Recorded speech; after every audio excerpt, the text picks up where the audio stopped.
Okay, what's going on, everybody? My name is Mangg, and,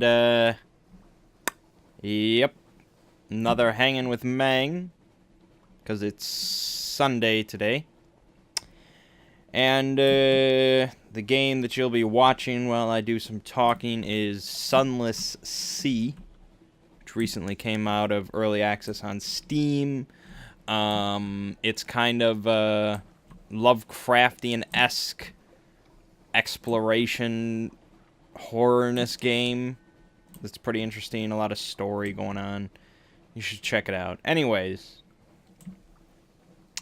so yeah, let's see here. The channel. We had a roll manging on Monday. That was cool. Some Fate stuff. Always good to see that.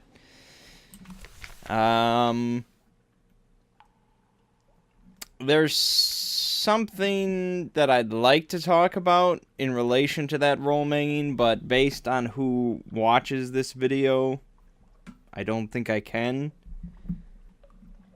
And so I think I'm going to remain very cryptic about it, and I probably shouldn't have brought it up at all. And anyway, the anniversary video. That was cool. Thank you to all the kind comments. I really appreciate it. You know, that's kind of like pretty much throughout the last 4 years. I don't know if there was ever a time where I would have quit, but there were moments where I probably would have taken a hiatus for a little while. But you guys and your comments really keep me going, so don't ever stop commenting. I appreciate it. That was kind of like a thing where it was like Wednesday at work. I was like, oh shit, wait, isn't like that the anniversary thing tomorrow? Don't I have to make a video tonight? So I spent most of Wednesday evening working on it. And it was kind of like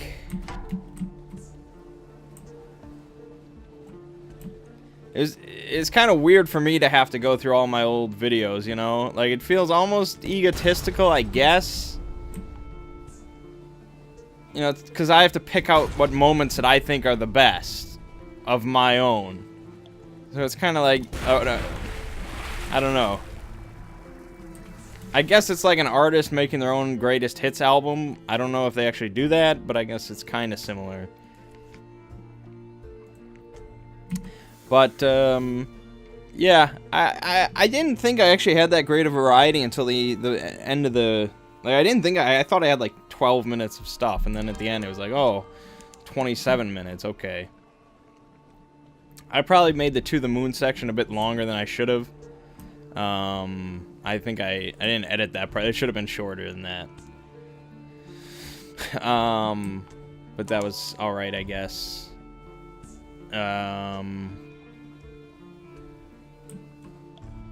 Yeah, it was a good video. It's a decent front page video for me.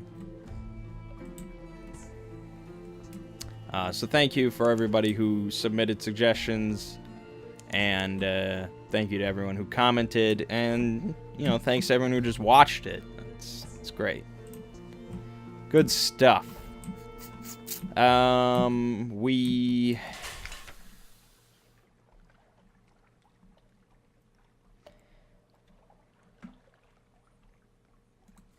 Let's see, what else did I do? There's some Commando stuff. There's some 50 Shades of Grey stuff, which I think people are still kind of hesitant on. I don't think the view count for those videos are great, which is fine. I'm just kind of doing it because I started it. And, you know, if people like it, then that's fine.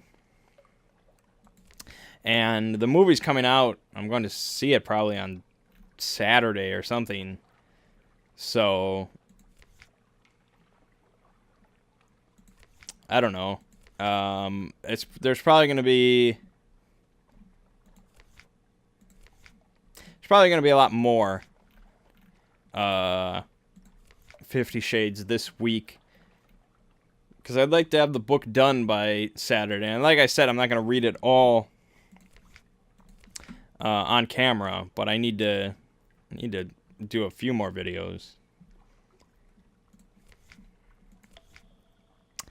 Yeah, I think that was kind of it. It was kind of light on video. I'm not uploading that much nowadays, I've found. And really, like when I was going through the videos for the montage, it was kind of like my million milestone montage.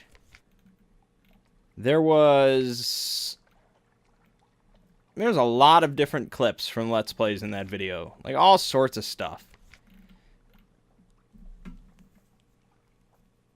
And this one, there wasn't, like, I had to take from Mangg food, I took from Mangg's movies, and then there was a few Let's Plays, but some of it was like 3 years or something worth of Let's Plays. So, part of that, I guess, was there was a bunch of Let's Plays where it was like, there's probably some good moments from here, but do I want to... You know, do I want to, like, watch this whole Let's Play just to find one good clip, you know? And I don't like watching my own stuff, so it was... And since I did it, like, the night before, I didn't want to do that. So, I don't know. I guess for the million milestone montage, there was a lot of, like, memorable things that people were just like, oh yeah, this part, and oh yeah, this part, this thing from this video. And people, I didn't get that this time because I guess I don't have as many memorable moments.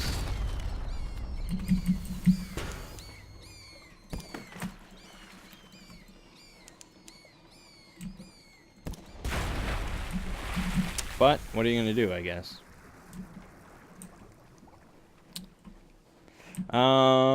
Yeah, so that's that.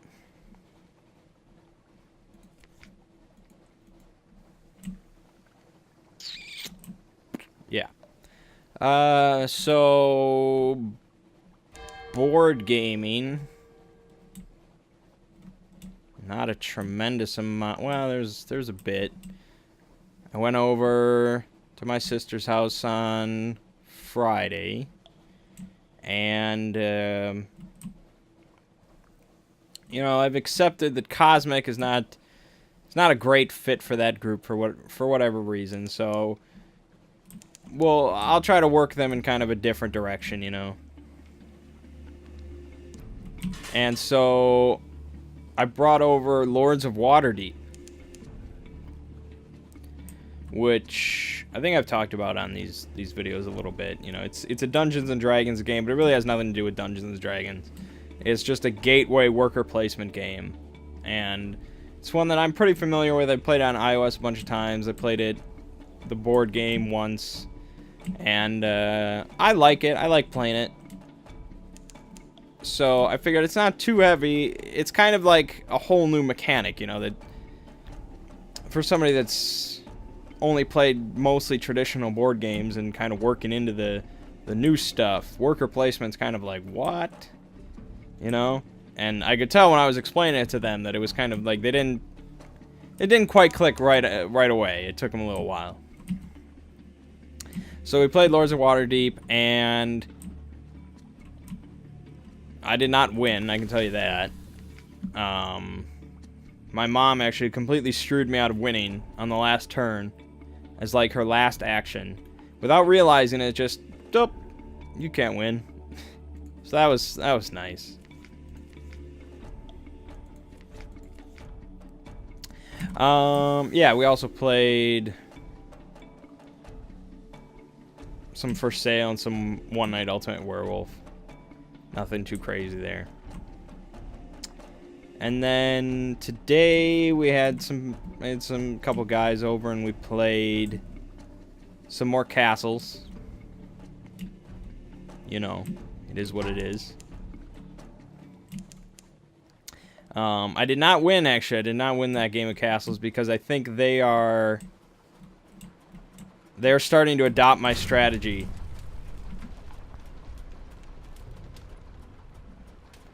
So I could tell they were going for the synergies much more than they used to.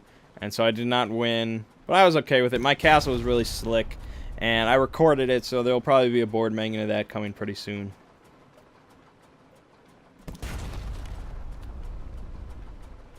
And then we played.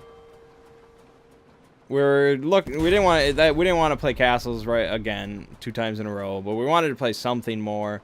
So we were looking around, something not too heavy, but you know, not just love letter. And so we were trying to decide between Smash Up and Citadels.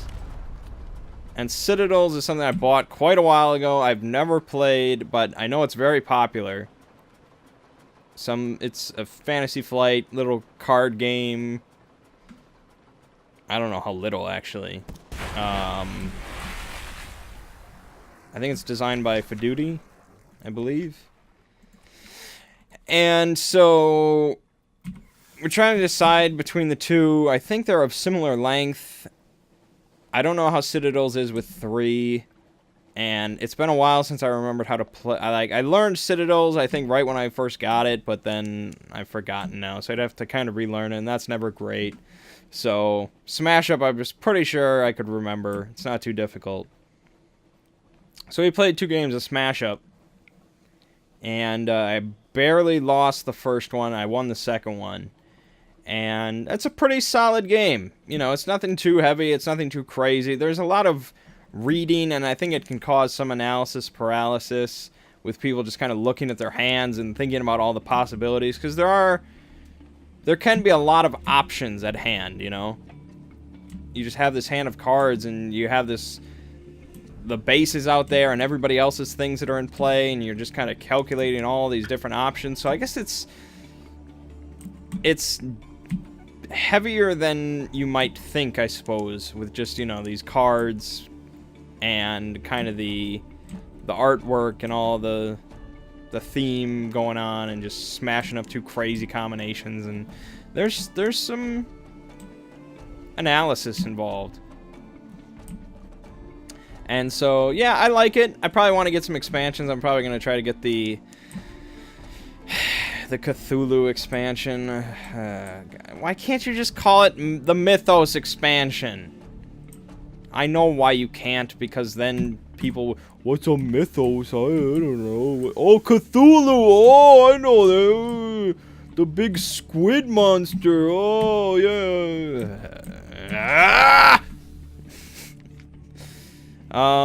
Yeah, so we'll see about that. I got in Genoa. I actually ordered this game called Genoa, or Traders of Genoa, off of Board Game Geek Marketplace. And I had never ordered anything off the marketplace before, because I'm always kind of hesitant about that. I never really purchased much off eBay. I think I've only bought one thing ever off of Craigslist. You know, I don't really like all that. I like official places, but it was kind of... I really wanted to buy this game, and it's kind of hard to find. I would have had to spend like $50 or something like that from Amazon, and it wasn't Prime, and I was like, eh. But the marketplace I checked, somebody was selling it for like $25. And with shipping, and I was like, that's pretty damn good.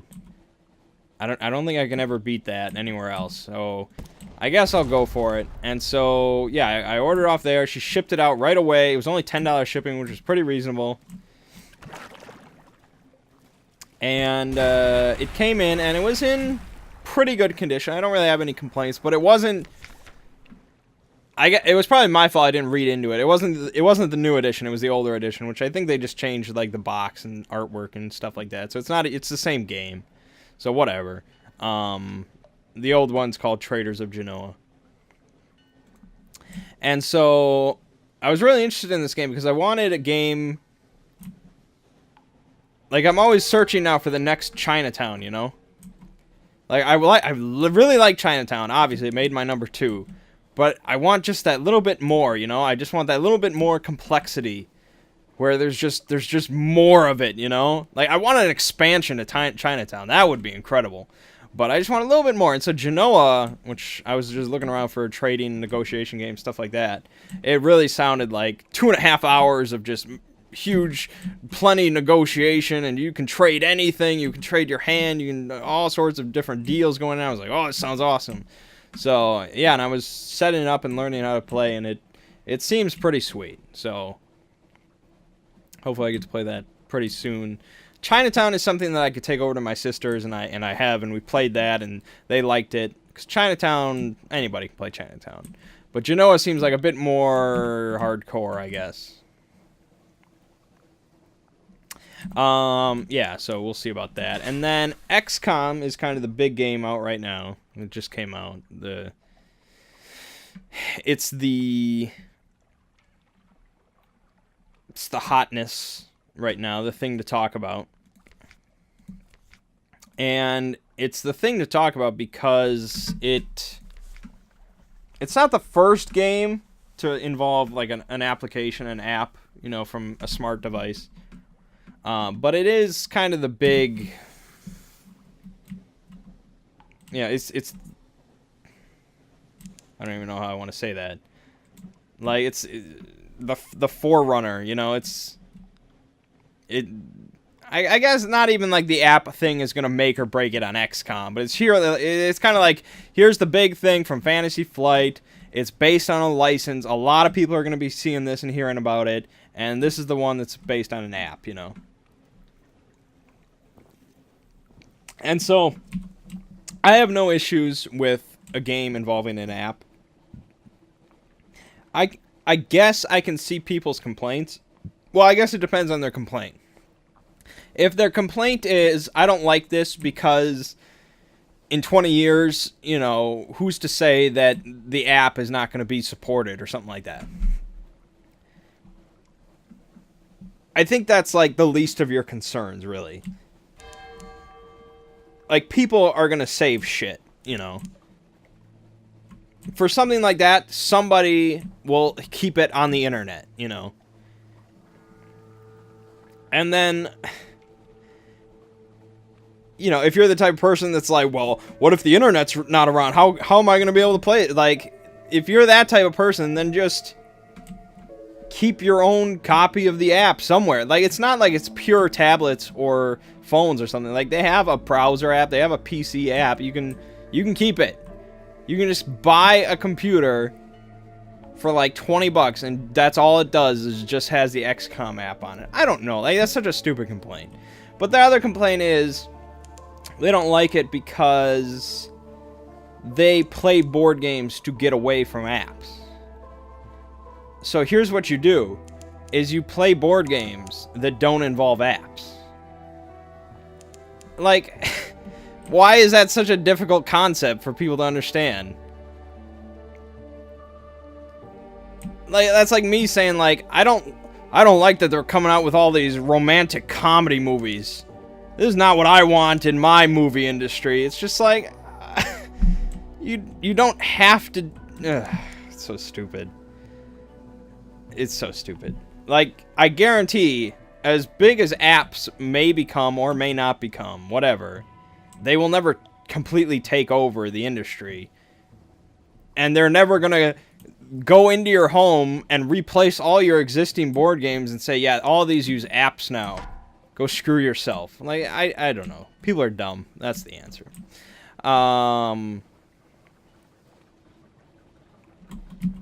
So I don't know why I initially said that I understood people's complaints. Because I really don't, I guess. Just don't play these games. But I, for one, really like it. Because I think it just broadens possibilities, you know. And I'm all about that. So, I did not buy the XCOM game. I didn't need to because Ziggy's a super XCOM fan. And so, he bought it right away. And so, we're going over there on Wednesday night. We got a Facebook event all set up. And we are going to play XCOM, the board game. And it should be pretty cool. Should be pretty cool. I've been reading a lot of reviews on it. I just watched Shut Up and Sit Down's video on it. I'm not crazy hyped about it because I think that's a bad idea. I don't think this is going to be like a revolution. I don't think it'll probably even beat out my top co-op game, you know, which is Sentinels. I don't think it'll even beat out that. But I think it'll be a fun time. But probably not something where it's just like every week. Well, let's play XCOM, you know.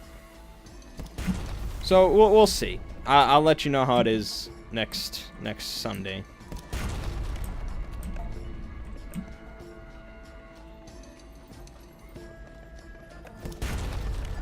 Yeah. So that's pretty much board games.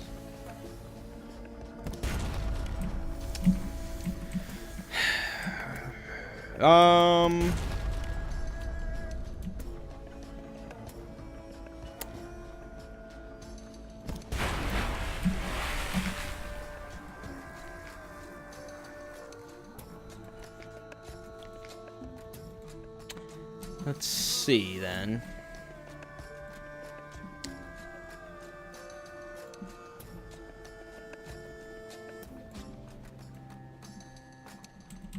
There was okay, let me try and think.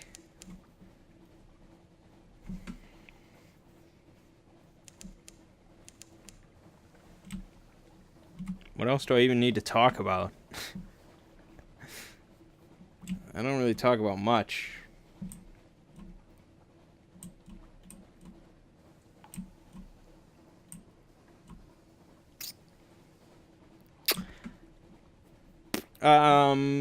I did a stream on yesterday. Yeah, yesterday I did a stream about... Well, I did a stream of Dark Souls 2. I did like a kind of a casual, just whatever run with using no shield to prepare myself for Bloodborne when it comes out, because I don't plan on using a shield. And for Bloodborne, I'm pretty sure that I'm going to...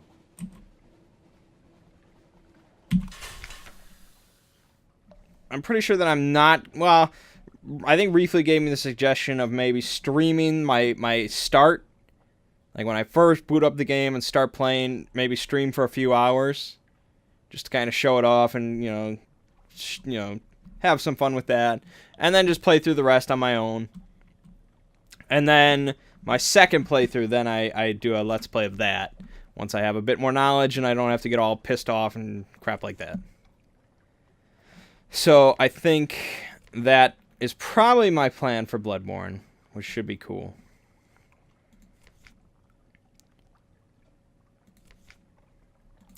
And so during that stream,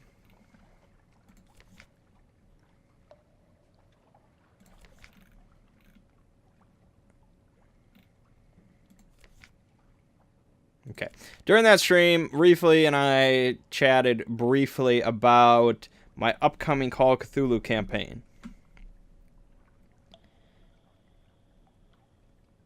And I haven't really talked to Ren about this at all, so I don't know if I have his blessing or anything like that. Because I was hoping to kind of...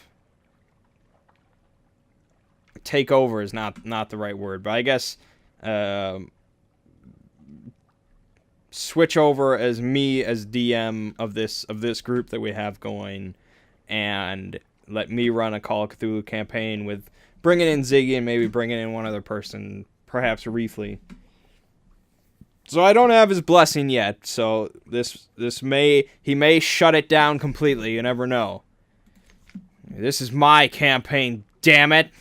You never know with Ren. He's kind of a wild card. And,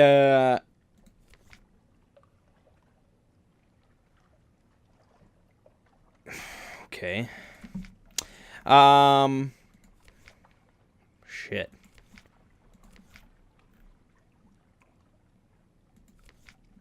Shit.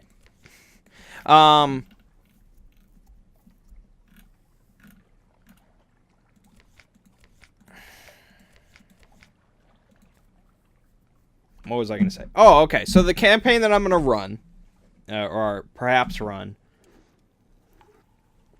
would be Horror on the Orient Express, which is... It's a really massive campaign. It's quite large. I think I've heard some people refer to it as kind of the big granddaddy of Call of Cthulhu campaigns. I don't know. I don't have it yet. I've not purchased it, so I don't know how big it is in relation to Masks, but I think it might be bigger than Masks, which is pretty massive. And it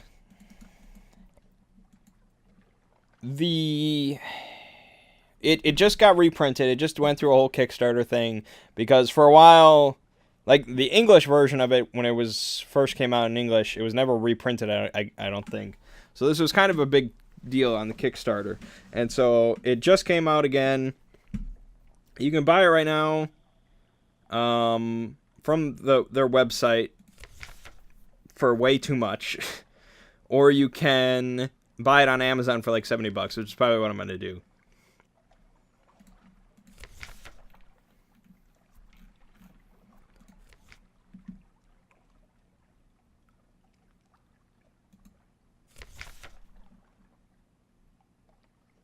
Okay. Sorry. Do not do this. Well, I gotta do that. I don't have any options. Where the hell am I? Sorry, this is really fascinating. Oh my god. Well, yeah, I have to do that. I have no options, so that's what's gonna happen.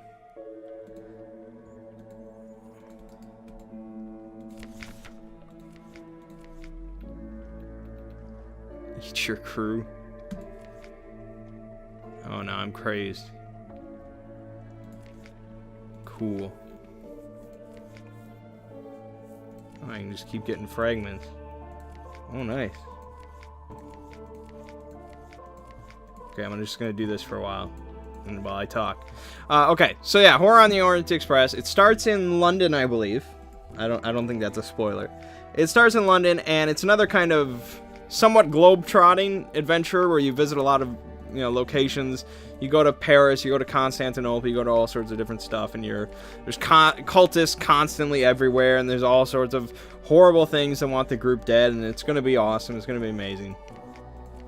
And so it's like 7 books, I think the thing comes with. All sorts of shit. It's huge. So I'm really looking forward to running that. And so I think briefly brought up the question of, am I going to use Call of Cthulhu or am I going to use Fate? Because if you remember, or if you don't remember, during the Mask campaign, most of it was done using the Call of Cthulhu system, and then right towards the end I switched over to Fate because that was kind of the hot thing to do. And so I talked about it a little bit on the stream, but then I decided that I'm probably going to do the Call of Cthulhu system. They both have their pros and cons, but the con of Fate, I guess, is that it leads towards more of a cinematic type of play. And I witnessed that almost immediately when I switched over to Fate, where, like, as soon as we switch over to Fate, like, we play this whole time with the Call of Cthulhu system, and everything is very, somewhat grounded, I guess, you know. And nobody did anything really that crazy, you know, because they were afraid of just dying. And then we switch over to Fate, and then in the session that we first switch over to Fate, I have a samurai character in the rain, running along the top of a train, cutting it open with his sword that's been folded 1,000 times. Like, it was just kind of like, okay, well, that was a switch. And so I think it leads towards a very pulp kind of feel, you know, where you want to do crazy cinematic things, because that's what Fate is, you know. And that has its purposes, that has its uses, that has its entertainment value. But for Call of Cthulhu, I like it because it's a horror game. You know, it is kind of gripping and tense, and you're always worried about if you're going to die. For me to make it so it's like that in Fate, I'd have to change so much. And then the other pro of the Call of Cthulhu system is that the campaign, Horror on the Orient Express, is written specifically for Call of Cthulhu. You know, all the stats and everything are in there, the NPCs, all that kind of stuff. So that is kind of what made my mind up. And I think the new edition of Horror on the Orient Express is written for 7th edition Call of Cthulhu, the new edition. And I've not looked into too many reviews of the new edition. It's still not in print, I don't think, just yet. Like, Kickstarter backers have not gotten their books yet, I don't think. So, I don't want a PDF, that's boring. So I'm going to buy the actual book once it's available. And I've heard somewhat good things about it, so I'm excited to get into that book. So we'll probably run 7th edition. But yeah, that should be fun. Who doesn't like some good Lovecraftian adventures?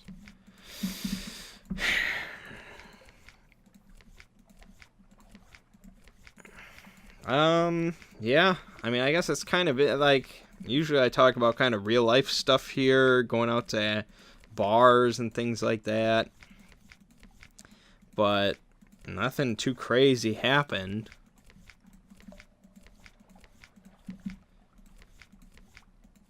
I matched with my friend's girlfriend on Tinder.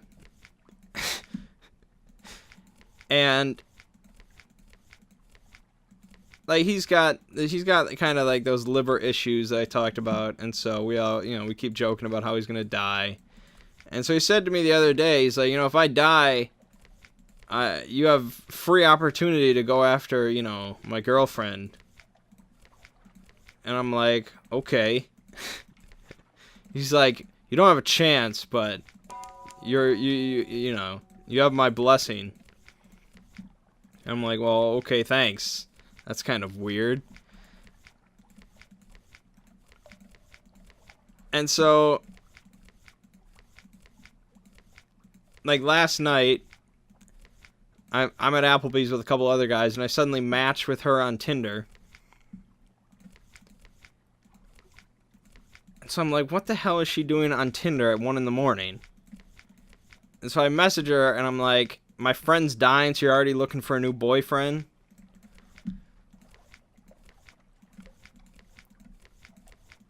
And she made some joke about how she knows that he belongs to studs.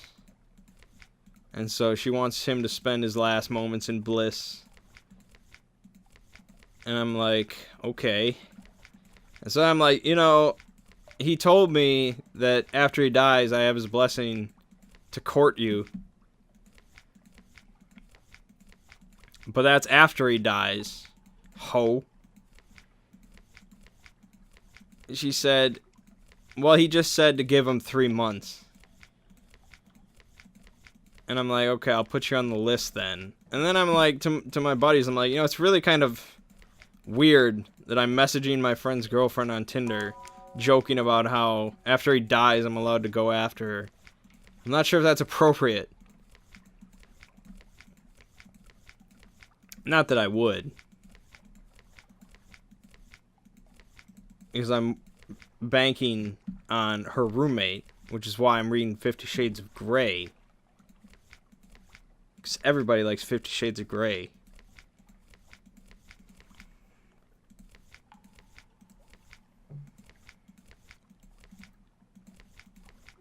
"50 Shades of Batman."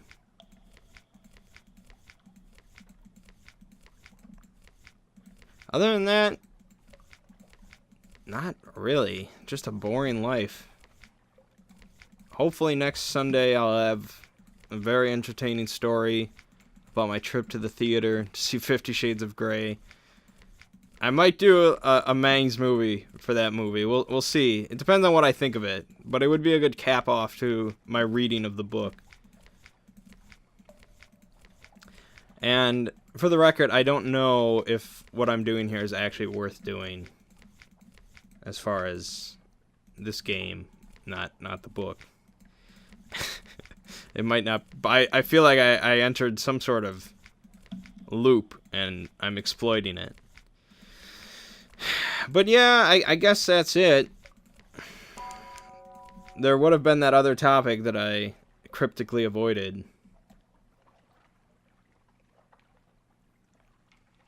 Maybe somebody listening to this could decipher it. If they were really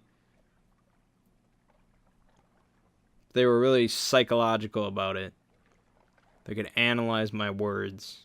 But I doubt it. I was cryptic. Yeah, I'm pretty sure I just have to die. I have to abandon ship. Oh, there's mutiny. Great. Failure here means your game is over. 18%, 9%. Do it! Oh. Bummer. Anyways, that's Sunless Sea, I guess. And this has been Hanging with Mangg.